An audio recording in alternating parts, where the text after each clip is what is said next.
isaguna waxa weeye hadda ma joogo waxaana matalaya safiirka Suudaan fadhiyada Kenya. And the AU itself is always very heavily represented by Ambassador Fong.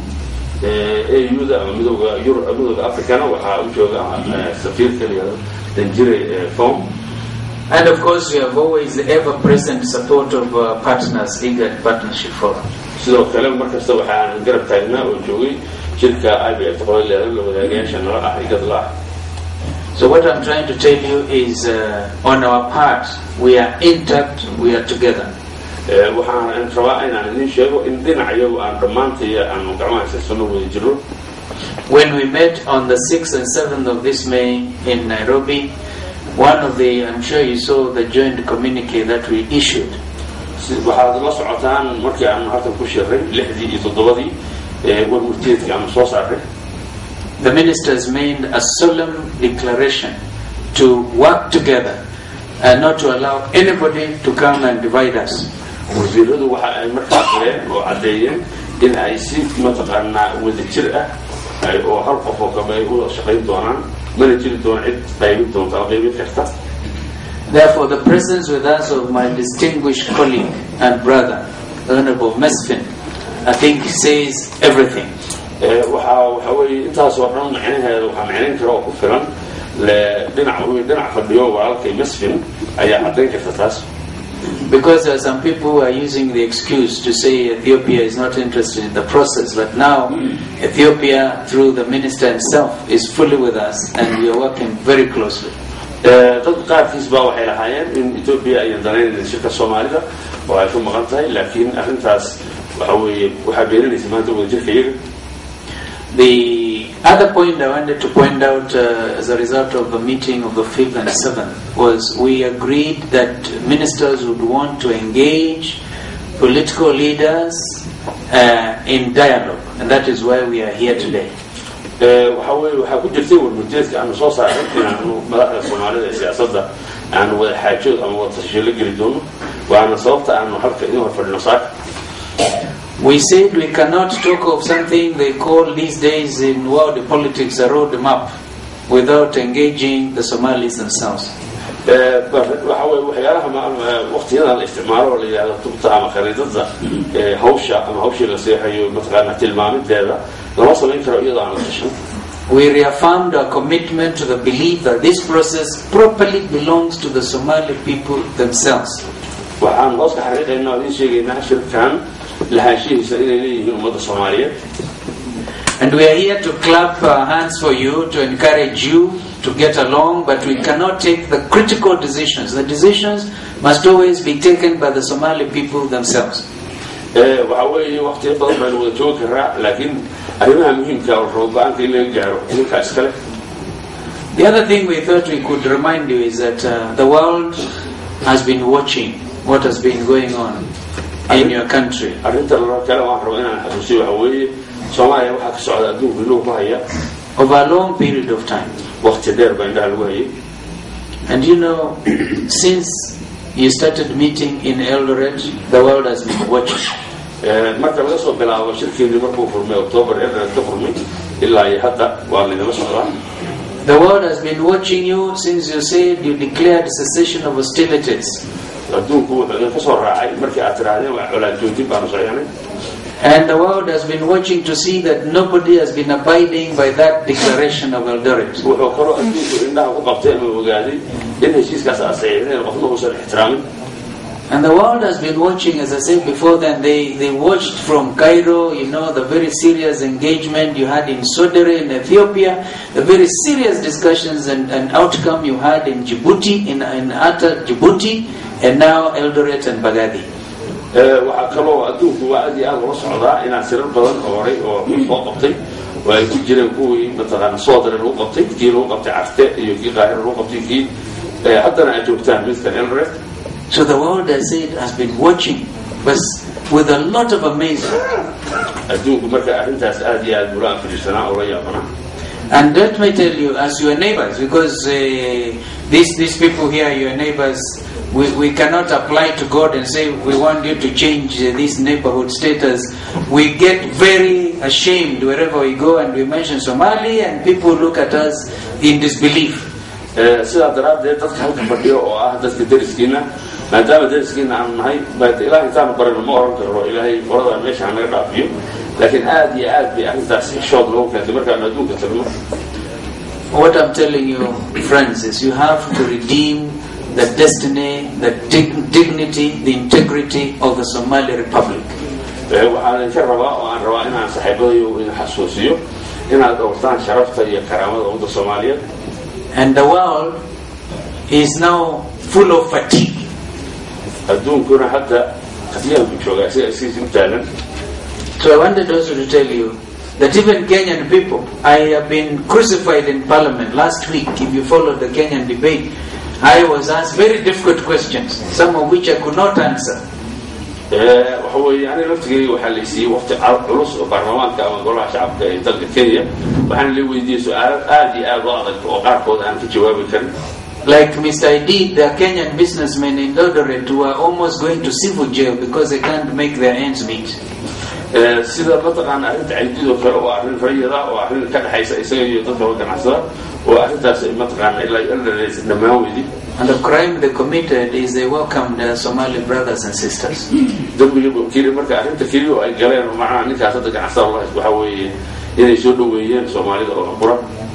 So what I'm trying to very frankly tell you is the world is now become impatient with Somalia. arrinta kiri oo rabo inaan xasuusiyo waxa weeye in mataqaana adkeysiga ama suudiga oo dulqaadkii adduunku Somalia oo adduunka soo yaraanayo. This has been the longest engagement. One year, I think it's now going to 19 months. waxaan filayaa tani inay ahayd shirkii ugu dheeraa oo hadda uu marayo sida aan xasuusanahay 19 bilood. And I want to say that you cannot afford to fail, because if you fail in Baghdadi, the world will not understand anymore. waxaan markaas jeclaan lahaa inaan hadda kan ku guuldaraysan sababtoo haddaad ku guuldaraysataan yani wajiga waxay ku noqonaysaa adduunka. Matters of the administrative type that Ambassador Kiplagat and the team have been dealing with, I know have not been easy. arrimaha maamulka ee Ambassador Kiplagat ama danjirada Kiplagat oo shirkadooga ah ay ka shaqeynayeen ma ahayn arrimo fudud. And on behalf of all of us in government, I want to apologize for those of you who have gone even without food. waxaan jeclahay inaan ku hadlayo saaxiibadii magacooda haddaba in aan uga mataqaana aan ka raaligeliyo dhammaantiin xataa qaarkiinii ay ku dhacday mararka qaarkood inaynan raashin helin. But I also want to thank our partners who have been able to bear with us. balse waxaan jeclaan lahaa sidoo kale inaan u mahadnaqo shirka la wadaagayaasha kale oo mataqaana IBF-ta oo gacan la siinayay. I want to urge that they continue supporting this hopefully final stage of the process. waxaan ka codsanayaa inay sii wadaan arrintii ay sameynayeen. I should tell you the ministers took a decision that this process must end latest by July this year. waxaan rabaa inaan idin sheego oo kale in wasiiraduna ay go-aan ku gaareen in shirkani uu soo gabagaboobo ama soo afjaro dhammaadka bisha 7. So since you now have, it's considered that May is gone, you have clearly 60 days to complete this business. maadaama hadda ay dhammaatay bishii May waxay haysataan oo keliya 60 maalmood oo qura. And to return your country to international legality. inaan markaa ka bacdina dalkiina dib u noqotaan idinkoo haysta aqoonsiga beesha caalamka. We are launching the African Peace and Security Council in Addis Ababa on Tuesday. waxaanu la kulmaynaa toddobaadka talaadada qaybta mataqaana amniga iyo nabadgelyada ee Afrika oo golaha Afrika midowga Afrika. This is a very bold initiative by Africa itself that said we must now form an African Peace and Security Council because we want to be able to kick conflicts out of Africa.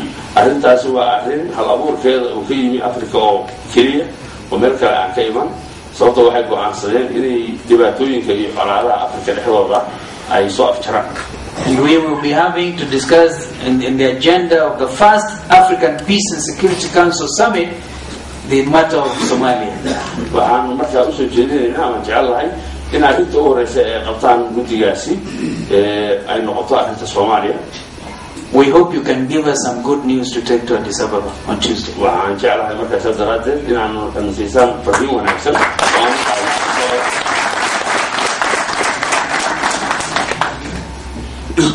I also want to say that the Kenya government remains fully supportive of this initiative. I'm now talking on behalf of President Kibaki, whom I'm going to join very shortly.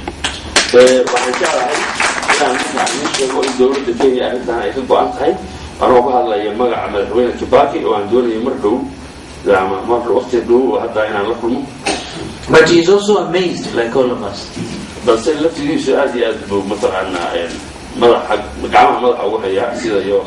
You recall that he received you in the State House on 29th of January, and there was jubilation and celebration.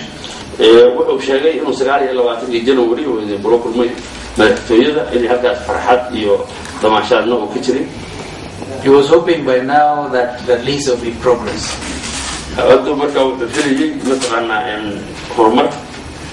But I want to tell you, the Kenya government, represented by the President and the rest of us in government, remain in solidarity with the people of Somalia. We get embarrassed when we hear that some of them have not eaten. We also applaud the patience of the delegates who have been here for the last 19 months.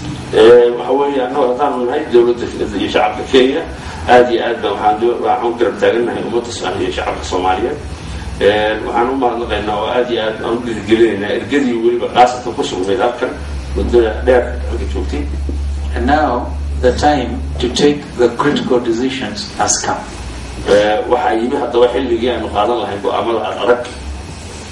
I wish you well as you consult with us. The ministers are available. We are here. Shortly I will have to rush to join President Kibaki in the town of Machakos, which is not very far, but I'll be back by 2 o'clock.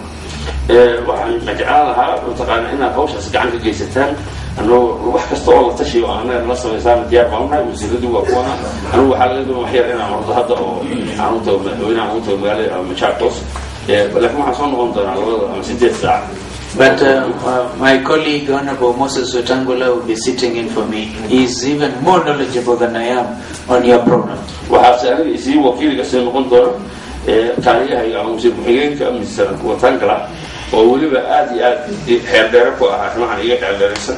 He has more patience than I have. He is only beaten in that patience regard by President Kiplagat.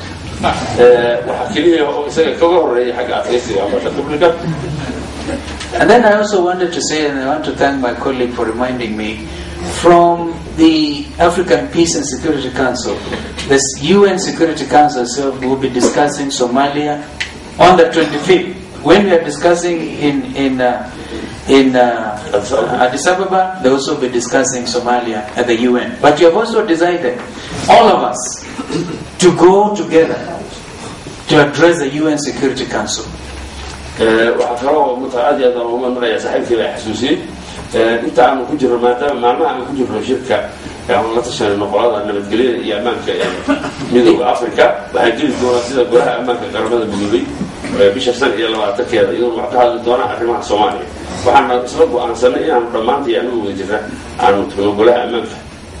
We will be hopefully doing this in the month of June. So we really hope again we can take some good news to the UN.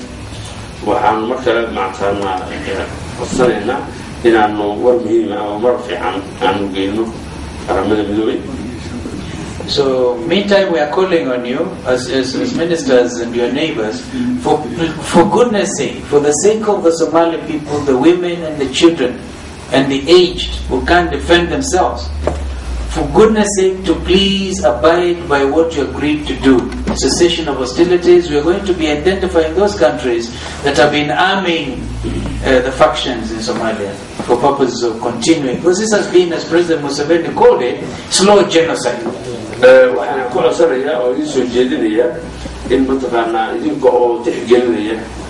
ummadda Soomaaliyeed intooda waliba maatada oo liita haweenka iyo carruurta iyo dadka da'da waaweyn inaad u turta in loo turo oo la ixtiraamo xabad joojinta